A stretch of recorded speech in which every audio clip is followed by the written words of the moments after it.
Bien muchachos, buenas tardes a cada uno de ustedes. Esto es Geopolítica del Mundo, del Perú, elementos geográficos, como usen llamarlos. El día de hoy vamos a practicar, vamos a aprender un poco más de lo que es la región selva a través del contexto de toda la historia del Perú, no solo en versión historia, sino verlo geopolíticamente, geográficamente y aprender un poco más de esta región. Como saben, básicamente la región de la selva es un contexto muy amplio debido a la gastronomía, debido a la diversidad en este caso que tiene en la selva, ¿no? Que conocemos y lo conocemos creo como el pulmón de nuestro Perú y de todo el mundo en general. Fuera de las regiones que hemos tocado como la costa y como los Andes en este caso, considero a manera personal, y no sé si ustedes, considero que la selva tiene mucho más importancia dentro del contexto de todo el mundo, ¿no? Fuera es un relieve muy importante, tiene una extensión biómica, bioma, perdón, selvática muy extensa, una biodiversidad también hermosa se podría decir, ¿no? Que es muy importante. Así que, dándole inicio al tema, vamos a preguntarnos qué es la selva peruana. Se conoce como selva peruana, o correctamente se conoce como Amazonía peruana, a la porción del territorio del Perú que se va a encontrar ocupado en las largas extensiones del bioma selvático perteneciente a la Amazonía sudamericana. Es una extensión, como sabemos, es vegetal, ¿no? Frondosa, es húmeda y obviamente que de altura, en la cual se halla la mayor cuota de biodiversidad y endemismos del mundo continental. La Amazonía es la mayor selva del planeta y se extiende por parte de territorios, como sabemos, de Colombia, de Ecuador, de Brasil y Venezuela.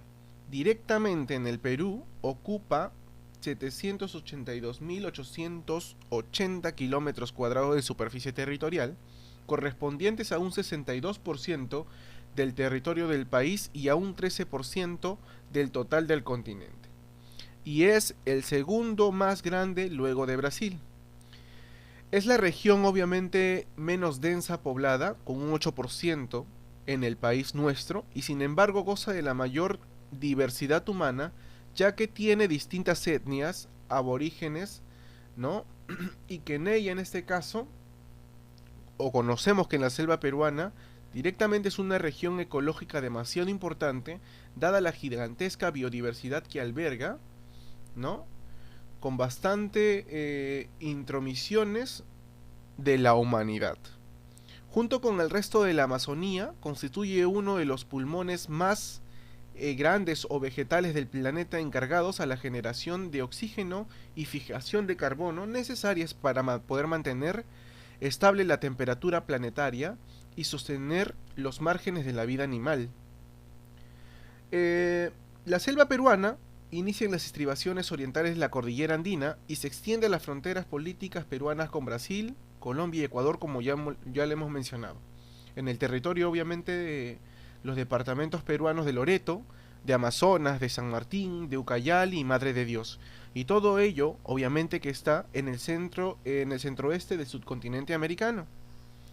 Ahora, hablando un poco más de esta historia de la selva peruana, tiene como origen, ¿no? Hace unos 20 millones de años, cuando los movimientos tectónicos de la región produjeron el levantamiento paulatino de la cordillera de los Andes, ocasionando que la cuenca amazónica dividiera el sistema en lagos, como lo hemos visto y como lo conocemos.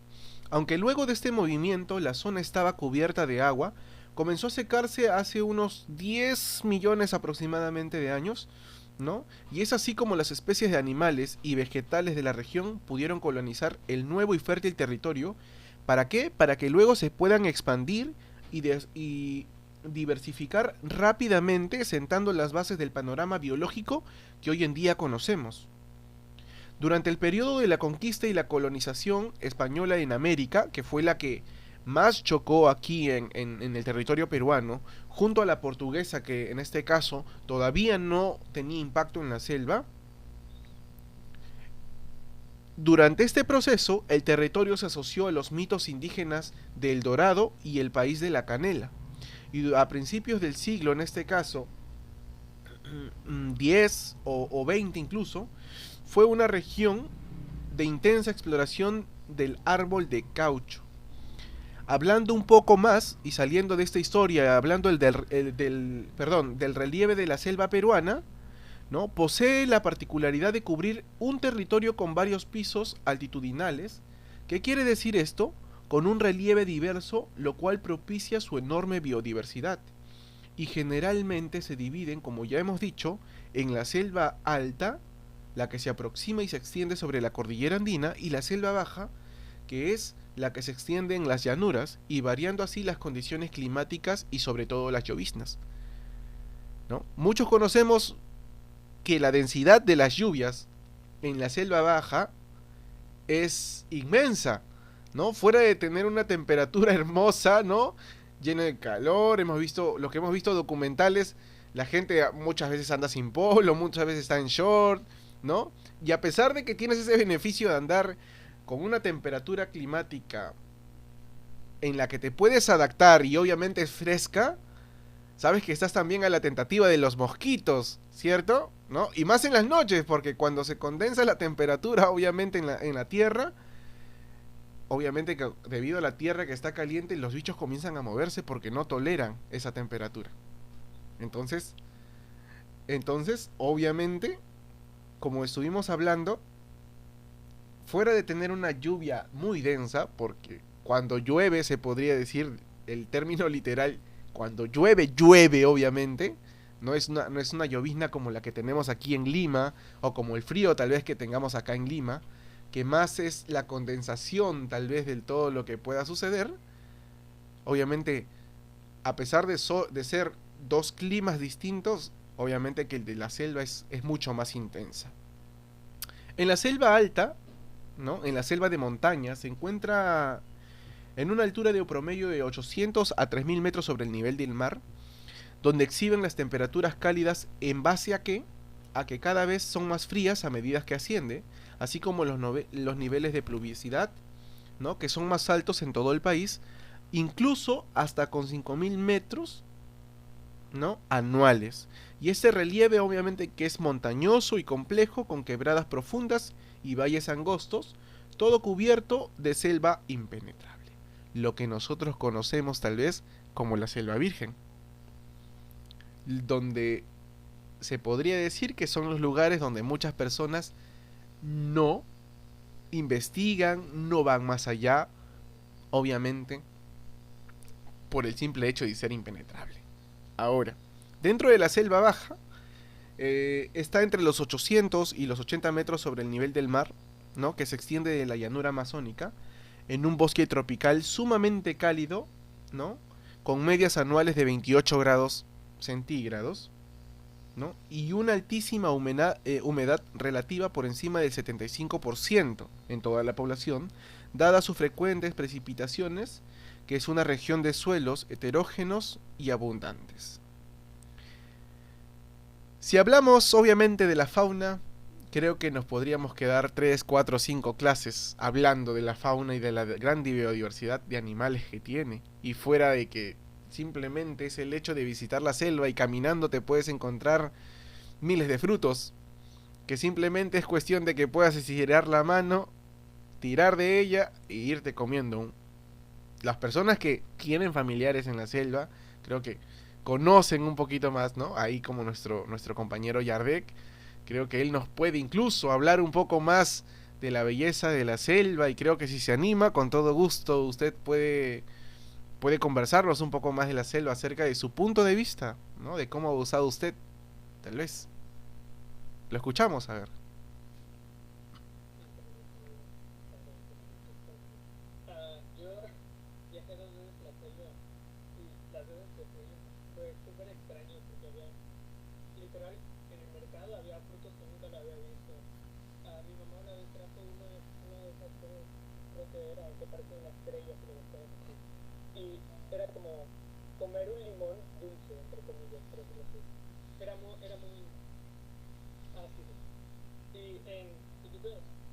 por donde iba, había un montón de gente y la mayoría llevaba sandalias nomás, shorts así súper cortos y creo que no llevaban polos sino bikinis. También comí un pescado súper extraño, que no recuerdo cómo se llamaba, pero era tipo súper antiguo, su especie era súper antigua, era como de los dinosaurios, la historia, algo así. Dicen que aún se mantiene vivo por ahí y se come, como si nada. Es súper bonito, además que cuando tú vas a los lugares más como alejados o profundos de la selva, hay como que mucho valle, o sea, hay casitas y todo, pero hay mucho valle. Y para mi mala suerte solo pude ver como uno o dos caballos. Yo quería montar uno. Ok, Yarrek, ok, excelente, excelente comentario. Bien, acerca de la perspectiva de lo que nos comenta Yarrek, obviamente que podemos ver una gran biodiversidad, no solo de valles tal vez, ¿no? Sino de los animales o los bichitos que generalmente encontramos en la selva, ¿no? Y que la fauna de la selva es una de las más diversas del planeta y del mundo, se podría decir entero, ¿no? Y de hecho, luego de Colombia, el Perú es el segundo país con mayor cantidad de especies de aves que existe, y el tercero en materia de mamíferos. En esta selva se conoce con al menos 262 especies de anfibios, 806 de aves, 293 perdón, de mamíferos, 697 de peces continentales, 180 de reptiles y una increíble cifra de 2.500 especies de mariposas diurnas. Y muchas de estas especies eh, de animales son endémicas directamente de esta región, o sea, que no existe en ninguna otra parte del mundo. ¿Ok? Hay que tener en cuenta eso. La flora también es muy diversa. Al igual que la fauna, la flora de la selva peruana es abundante, vigorosa y sumamente diversa, a punto, ¿no? Tal que en este caso de las especies botánicas que habitan en esta región se encuentran todavía por descubrir, y clasificar incluso. Y solamente en plantas con flor, ¿no? No flor nuestra compañera, sino la flor que nosotros conocemos en la selva, las flores, ¿no? Existen en esta región técnicamente 7.372 especies distintas conocidas, solo el 7% de estas especies del mundo, y unas 700 especies de lechos que considera el 10% de las especies conocidas solamente en el mundo. Ahora, para cerrar todo lo que es nuestra región selva, hablando de un poco más, ¿no? Y tocando un poco más la ecología, se podría decir, reconocemos que la selva actualmente está pasando una especie de crisis. Y no solo la selva, sino todo el mundo. Y creo que todos compartimos esto porque a través de lo que hemos ido estudiando hemos ido comprendiendo más que entender cómo llegar, hemos entendido cómo cuidarlo. Y creo que no hace falta tal vez estar en la selva como para realizar cambios relativos a todos nuestros ecosistemas, al cuidado de la atmósfera, que generalmente es lo que no va a permitir que los rayos solares y otro tipo de destrucción, se podría decir, se genere en nuestro planeta. Al final, yo como profesor, tal vez soy una generación más de las tantas que van a haber, y es fomentar los cambios a través del reciclaje y de otro tipo de detalles que se puedan generar para el cuidado. Sé que es muy complicado tal vez luchar con la tala ilegal, con la caza de los animales exóticos, ¿no? Porque no solo en China se comen animales exóticos, también en la selva hay una gran diversidad de animales exóticos. Y obviamente que como son animales, su mismo nombre llama animales exóticos, son animales que deberían tenerse un respeto en este caso para su consumo. Ahora, si bien es cierto, hablando desde un punto tal vez cristiano o un punto de estudio geográfico, puede ser que Dios o puede ser que el mismo universo nos haya brindado lo que hoy conocemos como diversidad cultural, étnica, ambiental y otro tipo de detalles. Pero creo que el propósito tal vez de nosotros es preservar la vida de otras personas. Un simple ejemplo es el hecho de que tal vez te preguntas, si fuera del cariño, y quiero que se pongan a analizar esto, ¿no? Tú puedes criar una mascota en tu casa, y muy bien, puedes criar una mascota en tu casa y de alguna otra forma le siembras cariño. Hasta el punto que este animal fallece, tú sientes una tristeza inmensa, ¿verdad? Pero ¿qué pasa con el hecho de ver una hormiga, una filita de hormigas? ¿Quién no ha visto una filita de hormigas en nuestra casa, no? Que están ahí llevando sus alimentos, y los que hemos visto la película Hormigas tratamos de graficar eso en nuestra mente, ¿no? Tal vez, ¿no? De llevarles tal punto de que cómo están trabajando, de repente están discutiendo. ¿Quién sabe? La imaginación no se controla. La imaginación simplemente no se controla. Y se la lleva a tal punto de que uno puede imaginarse tal cosa. ¿Y por qué? Tal vez es el simple hecho de que si nosotros matamos a una de estas hormigas, no sentimos tal vez la lástima o la pena que sentimos cuando se mueren nuestros animales. Ahora, ¿cómo trascender? Y creo que es el mayor impacto, la mayor lucha que los seres humanos hacen, ¿no? Porque es el hecho de comprender la preservación de la vida. Si lo basamos a la historia, San Martín era humanista, él valoraba mucho la vida y muchas veces no quería entablar guerras, él quería llevarlo pacíficamente. Y esta lucha obviamente es un poco compleja de entender, pero lo que yo quiero que ustedes en este caso entiendan o traten de comprender es que el valor de todas las vidas, sea humana o sea animal, se tiene que preservar y se tiene que cuidar, porque todos somos parte de una ecología. Es por eso que existen las cadenas alimenticias, ¿cierto? El humano es el máximo exponente, se podría decir, y que está en la cabeza literalmente, de la cadena alimenticia. Y si ustedes se percatan o pueden estudiar un poco más acerca de estas cadenas, van a tener y se van a dar cuenta que todas tienen una relación en común. Todas tienen una relación en común. Y hay que preservar esta vida. Algo que hacía tal vez de pequeño es que cuando veía los escarabajitos, a pesar que me daban un terrible asco tal vez, ¿no? Se los comento de manera personal, los veía volteados, yo imaginaba el peso que ellos tenían. Porque si bien es cierto, la hormiga puede cargar 10 veces su peso, y eso está científicamente comprobado.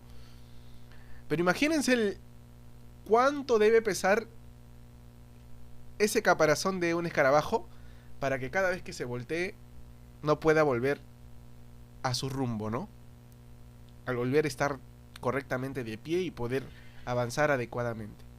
Entonces, eso tipo de cosas hay que tenerlas en cuenta siempre. Yo no les pido que ustedes piensen en todo, sino simplemente preserven la ecología, que es el mayor cuidado, no solo para nosotros, sino para los animales que están en peligro de extinción, que hoy en día conocemos. Hemos visto zoológicos, hemos visto una total cantidad de perros, de gatos, y desde allí se tiene que comenzar para poder generar cambios. Desde el momento que tú tomaste un vaso de gaseosa, o compraste una gaseosa, o compraste una bolsa, tú sabes que esa bolsa se va a demorar 10 años en desintegrarse. Y si tú sabes y eres consciente que esa bolsa se va a demorar tanto tiempo, pues guárdala. Y cuando vuelvas a salir y sabes que vas a ir a comprar y vas a necesitar bolsas, llévala. Muchos tenemos ese prejuicio de, no, profesor, me da vergüenza porque de repente voy a Saga, imagínate, y yo, miren qué tan prejuiciosos somos, de que yo los reto, el día que ustedes vayan a Megaplaza, Saga, ese tipo de tiendas, ir con ese tipo de bolsas de mercado que te venden a un sol. Anda con ese tipo de bolsas y tú mismo te vas a dar cuenta qué tipo de prejuicios tienes, porque vas a sentir vergüenza, ¿no? Qué roche, ¿no? Qué roche, profesor, ¿cómo voy a ir con esa bolsa? Porque nosotros ya creamos prejuicios en nuestra mente. Luchen contra esos prejuicios, esa es la recomendación que yo les doy. Y el propósito de esta clase, más que nada, es que ustedes entiendan e intenten preservar el espacio que te rodea. No importa si vivas en un cerro, no importa si vivas en donde vivas, simplemente conserva. Conserva y cuida, porque tú eres una generación de otra generación. y esa generación es de otra generación. Estamos destruyendo, sí, y todos somos parte. Yo soy parte y soy consciente también. Pero creo que es momento de que ustedes fomenten un cambio real a través de estudios, no sea cualquier carrera que ustedes vayan a elegir, tal vez fomenten siempre el cuidado de la ecología. Bien, ahora sí vamos a desarrollar nuestras actividades, vamos a ver unos pequeños videos acerca de la selva, un poco más conocerla, así que directamente eso es todo con la teoría de la clase del día de hoy.